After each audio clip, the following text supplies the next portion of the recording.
Hello दोस्तों, कैसे हैं आप लोग। चलिए, तो आज हम लोग पीपीए पे क्या पढ़ने वाले हैं। लास्ट टाइम तो हम लोग 36 37 किया था ना। हाँ, 36 37 हो गया था।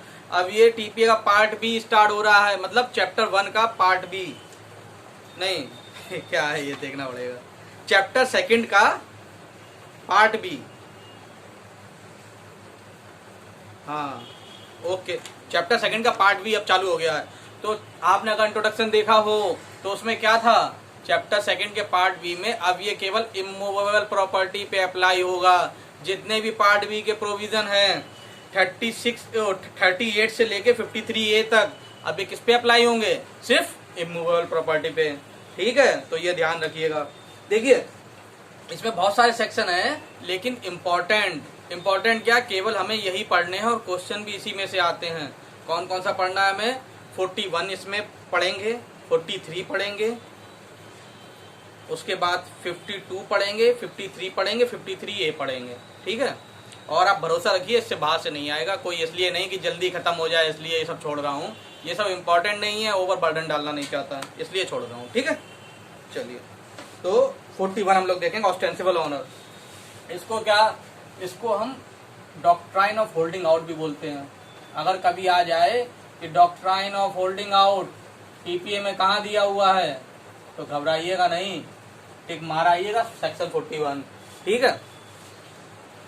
ऑस्टेंसिबल ऑनर कौन होता है भाई। ऑस्टेंसिबल ऑनर वो होता है जो लुक लाइक रियल ऑनर, एकदम रियल ऑनर की तरह लगता है। ऐसा लगता है कि भाई ये चीज इसी की है, लेकिन हकीकत में होता नहीं है। कहने का मतलब है प्राइमा फेसाई देखने में तो वही रियल ऑनर लगता है, लेकिन ऑन डॉक्यूमेंट वो रियल ऑनर नहीं होता है। तो उसी को हम लोग ऑस्टेंसिबल ऑनर कहते हैं।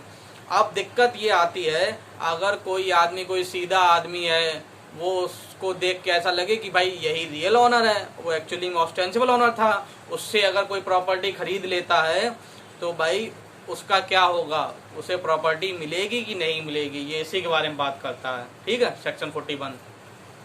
तो एक केस अब जिससे आपको समझ में आ रहा है, इसमें क्या होता है कि उसे प्रॉपर्टी तो मिल जाती है। तो इससे आपको ये समझ में आएगा कि ये सेक्शन 41 क्या है, बताइए। सेक्शन 7 का एक्सेप्शन है। देखिए, एक मैक्सिम और लिख के आती है, तो यहीं कहीं पर लिख देता हूँ। नीमो डेट क्वाइट नॉन हैबिट, नीमो डेट क्वाइट नॉन हैबिट। क्या है इसका मतलब भाई। इसका मतलब ये है डेट। इस मैक्सिम बहुत फेमस मैक्सिम है। इसका मतलब है no person can transfer better title what he himself possess, कि कोई भी आदमी जो उसके पास जो टाइटल है उससे अच्छा किसी और को ट्रांसफर नहीं कर सकता। कि अगर आपके पास अगर डिफॉल्ट टाइटल है तो दूसरे को आप डिफॉल्ट ही दोगे। ठीक है, दूसरे को आप अच्छा टाइटल नहीं ट्रांसफर कर पाओगे। तो ये जो है मैक्सिम है, ये किस पे बेस्ड है, ये सेक्शन 7 पे बेस्ड है। ठीक है, सेक्शन 7 क्या कहता है, हु आर कम्पेटेंट टू ट्रांसफर। अब इन दोनों का ही ये एक्सेप्शन है। ये ऑब्जेक्टिव में बहुत क्वेश्चन आता है। ठीक है, गणिल्य से पूछे जाते हैं। ये एक्सेप्शन है। कौन, 41 है, 43 है, ये सब इसके एक्सेप्शन है। और ये क्वेश्चन भी बहुत पूछा जाता है कि कौन सा सेक्शन टीपीए में नीमो डेट नॉन क्वाड हैबिट का एक्सेप्शन है। तो आपको मालूम होना चाहिए 41 और 43। क्यों, क्योंकि ये लोग रियल ऑनर नहीं है। ठीक है, जे फिर भी अनऑथराइज्ड ट्रांसफर करते हैं, फिर भी वो ट्रांसफर वैलिड मान लिया जाता है। ठीक, इसलिए चलिए अब इस पे बात करते हैं। ऑस्टेंसिबल ऑनर क्या। ऑस्टेंसिबल ऑनर एक केस पे बेस्ड है, बहुत लीडिंग केस है इसका। बेस्ड ऑन केस का नाम है राम कुमार कुंदू। राम कुमार कुंदू वर्सेस मैक्विन। क्या हुआ था भाई इसमें, देखिए लीडिंग केस है, ध्यान रखिएगा। ठीक है, अब लीडिंग क्या, इतना लीडिंग है कि सेक्शन 41 ही इसी के बाद आया था। ठीक है, इसी केस की वजह से सेक्शन 41 को डालना पड़ा था। कब का है ये केस, ये 1872 का है। ठीक है, 1872 का। इसमें क्या हुआ था, एक अलेक्जेंडर साहब थे, एक अलेक्जेंडर साहब थे, उन्होंने एक घर, एक मिस्ट्रेस थी उनकी, उसका नाम था बन्नो देवी। बन्नो देवी, यस। एक अलेक्जेंडर साहब थे, उन्होंने अपनी एक मिस्ट्रेस, इसका नाम था बन्नो देवी, उसके नाम से कोलकाता में एक घर लिया, ठीक है, और कहा कि तुम इसमें रहो, ठीक। और वो उसमें बिल्कुल रियल ऑनर की तरह रह रही थी, सारे वो घर के जो कामकाज थे सारा वो देखती थी। अब क्या हुआ, बन्नो देवी ने ये घर राम कुमार कुंदू के फादर को, जिनका नाम था रामधीर कुंदू, रामधीर कुंदू एक आदमी थे, उन्होंने, इतनी बात समझ में आई, एक अलेक्जेंडर साहब थे, उन्होंने बन्नो देवी के नाम से एक मकान खरीदा, ठीक है, और उसमें इसमें ये रहने लगी। कुछ समय बाद क्या हुआ, बन्नो देवी ने राम कुमार कुंदू को ये मकान बेच दिया। अब क्या हुआ, अलेक्जेंडर साहब की एक बेटी थी जिसका नाम था मैक्विन, ठीक है, और अलेक्जेंडर साहब जब मरे तो उन्होंने अपने विल में इस मकान को मैक्विन को दिया था। उन्होंने अपनी वसीयत में लिखा कि जो कोलकाता में मकान है वो मेरी बेटी को मिलेगा। अब क्या हुआ, मैक्विन ने केस किया, कलकत्ता हाई कोर्ट में केस किया, और उन्होंने कहा देखिए ये घर जो है, ये बन्नो देवी रियल ऑनर नहीं थी, रियल ऑनर मेरे फादर थे, और उन्होंने वसीयत में ये मकान मुझे दिया है। तो जो बन्नो देवी ने जो रामधीर कुंदू को ये जो मकान बेचा है वो वाइड है, इलीगल है, क्योंकि वो उसकी रियल ऑनर थी नहीं, वो ऑस्टेंसिबल ऑनर थी, ठीक है। तो भाई कलकत्ता हाई कोर्ट ने भी कहा हाँ भाई सही बात है, कलकत्ता हाई कोर्ट ने इनके फेवर में कर दिया, ठीक है, इनके फेवर में जजमेंट दिया। फिर उन्होंने रामधीर कुंदू के बेटे ने, राम कुमार कुंदू, जब तक रामधीर कुंदू चल बसे, फिर राम कुमार कुंदू जो उनके बेटे थे, उसने प्रीवी काउंसिल में अपील की, और प्रीवी काउंसिल ने जब इस केस को डील किया तो उन्होंने कहा देखिए, क्योंकि अलेक्जेंडर ने बन्नो देवी के नाम से वो मकान लिया, और वो उसको ये एक्सप्रेसली उसे ये पावर दी कि वो उस मकान में जैसे चाहे वैसे रह सकती है, और उसमें ये भी एक पावर इंक्लूड होती है कि राइट टू डिस्पोज ऑफ। तो उसने उसी पावर के अंदर ये मकान बेच दिया। अब अगर कोई बोनाफाइड परचेजर, कोई भी बोनाफाइड परचेजर है और वो मकान खरीदता है बोनाफाइडली, तो भाई उसको तो नुकसान नहीं होना चाहिए।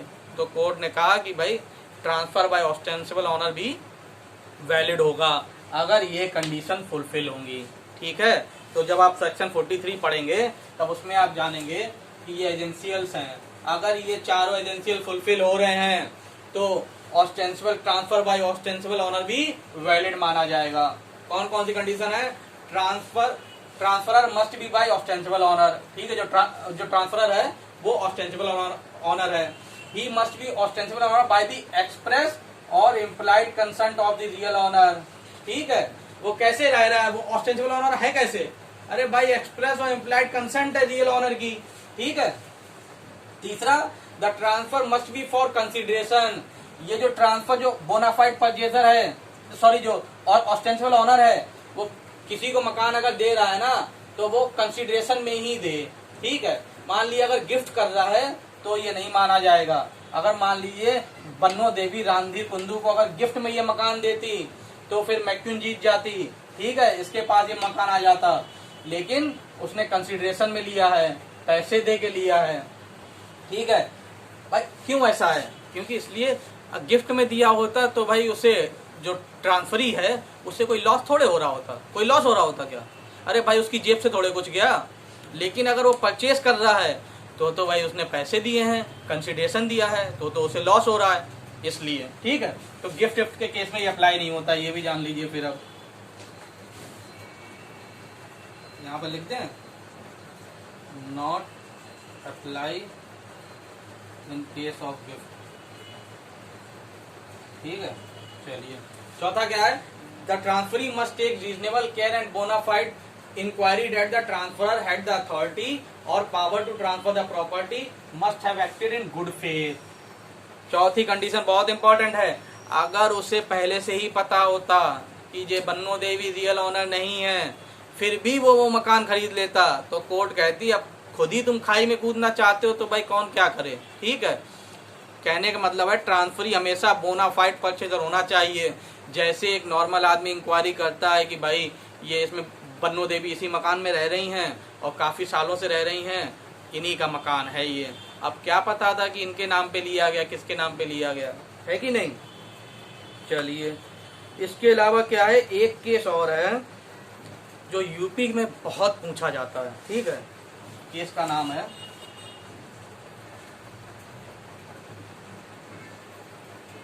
जया दयात पोद्दार, जया दयात पोद्दार वर्सेस बीबी हजारा। ये यूपी में तो बहुत पूछा जाता है। अभी लास्ट ईयर जब 2018 में पेपर हुआ था यूपी का, तो उसमें भी प्री में आया था और उसमें डायरेक्ट ही पूछा जाता है, ऐसे ही आता है कि जया दयात पोद्दार वर्सेस बीबी हजारा केस किससे रिलेटेड है, तो आपको सेक्शन 41 टिक करके आना पड़ेगा। इसमें क्या हुआ था, इसमें सुप्रीम कोर्ट ने कुछ गाइडलाइन दी थी। क्या गाइडलाइन दी थी कि अगर मुझे ये जानना है, किसी को भी ये जानना है कोर्ट को कि कोई भी आदमी ऑस्टेंसिबल ऑनर है या नहीं है, तो कुछ पॉइंट पे उन्हें ध्यान देना पड़ेगा। क्या क्या, कि ये बताइए कि सोर्स ऑफ परचेज मनी, ये जो मकान खरीदा गया है उसके पैसा कहाँ से आया। दूसरा, nature of position after the purchase, कि भाई जो आदमी ऑस्टेंसिबल ऑनर है उसका नेचर ऑफ पोजीशन कैसा है, कैसे वो रह रहा है उसमें। ठीक है। तीसरा, रिलेशनशिप बिटवीन द पार्टीज, कि उनमें रिलेशनशिप क्या है, जिसने पैसे दिए और जिसके नाम पे प्रॉपर्टी ली गई, दोनों में रिलेशन क्या है। मान लीजिए कोई हस्बैंड अगर अपने वाइफ के नाम पे ले रहा है तो हाँ परमिट है, वो है कि नहीं। कोई हस्बैंड, कोई आदमी जो अपनी बेटी के नाम पे ले रहा है, परमिट है कि नहीं। क्यों लेता है वो, अरे भाई उनको सिक्योर करने के लिए कि अगर हमें कुछ हो जाए तो उनके नाम पे कुछ तो रहे, इसलिए तो वो तो परमिट है। तो ये रिलेशन भी देखना जरूरी होगा। चौथा, कस्टडी ऑफ टाइटल डीड, कि टाइटल डीड की कस्टडी किसके पास है। तो अगर कोई भी आदमी ऑस्टेंसिबल ऑनर है कि नहीं है, तो उसके लिए कोर्ट ने ये कुछ गाइडलाइन दी थी कि इन पॉइंट पे ध्यान देना पड़ेगा। ठीक है, इतनी बात समझ में आई। देखिए, अब ये सारी बात जो है ना वो अप्लाई नहीं होती। क्यों, क्योंकि एक एक्ट कोर्ट ने पार्लियामेंट ने एक एक्ट पास किया था। एक्ट का नाम था प्रोहिबिशन ऑफ बेनामी ट्रांजैक्शन एक्ट, प्रोहिबिशन ऑफ बेनामी ट्रांजैक्शन एक्ट 1988। तो उन्होंने, किसने, पार्लियामेंट ने एक एक्ट पास किया, प्रोहिबिशन ऑफ बेनामी ट्रांजैक्शन एक्ट। उसके बाद से सेक्शन 41 की कोई वैल्यू नहीं है। ठीक है, अब ये कुछ नहीं होगा कि कोई कौन ये ऑस्टेंसिबल ऑनर है कि रियल ऑनर है, कुछ नहीं। जिसके नाम पे प्रॉपर्टी ली गई है वही रियल ऑनर है। ठीक है, पैसा कहाँ से आया, क्या है, किसी कोई मतलब नहीं है। इस एक्ट के अनुसार जिसके नाम पे प्रॉपर्टी ली गई वही रियल ऑनर है। सेक्शन 41 को आप ऐसी तैसी जाए, ठीक है, वो कोई काम का नहीं रहा, बेकार है।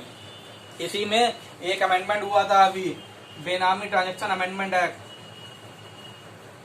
बेनामी ट्रांजैक्शन अमेंडमेंट एक्ट 2016। ठीक है, 2016 में अमेंडमेंट हुआ था। इसकी इन्फोर्समेंट डेट भी मालूम होनी चाहिए, 1 नवंबर 2016।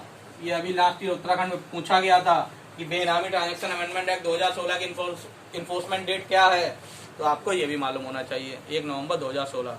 अब बात समझ में आई। अब कुछ नहीं होता। बेनामीदार कौन होता था, ऑस्टेंसिबल ऑनर को ही हम बेनामीदार कहते थे, कि जिसके नाम पे प्रॉपर्टी ली गई। ठीक है, अब पार्लियामेंट ने एक लॉ बना दिया कि जिसके नाम पे प्रॉपर्टी है, जिसके नाम पे कागज हैं, वही रियल ऑनर है। ठीक है, पैसे किसने दिए, कंसिडरेशन किसने दिया, किसी कोई मतलब नहीं हमें। चलिए, बस इतना ही था सेक्शन 41 में। उम्मीद है समझ में आ गया होगा आपको। चलिए ठीक है, थैंक यू।